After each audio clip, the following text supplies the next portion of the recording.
त्यावेळेला खूप चांगला फटका आपल्याला पाहायला मिळतोय. चेंडू निघून जाईल एक्स्ट्रा कव्हरच्या दिशेने. तत्पूर्वी जर आपण पाहिलं तर सिंगल मिळाली. सिंगलच्या साह्याने संघाची धावसंख्या 5 बॉलच्या समाप्तीनंतर 69 धावा. इथे तुम्हाला परफॉर्मन्स करावा लागणार आहे.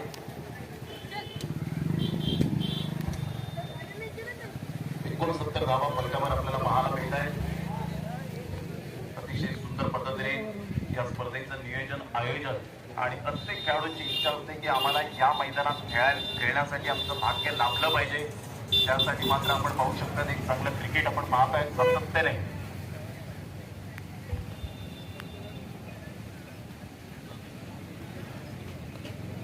त्यावेळेला ऑफसाईडला मात्र हलक्याशा हाताने फक्त चेंडूला दिशा दिली गेले. मिड ऑफ द क्षेत्ररक्षण पुढे सरसावेल. तत्पूर्वी 2 धावा या ठिकाणी आपण पाहू शकताय. संघाची धावसंख्या जर आपण पाहिली तर धावसंख्या स्कोर कार्डवर लागली जाते. जबाब पोहोचली फलकावर. इथे षटक क्रमांक 5 कंप्लीट झाले आणि 5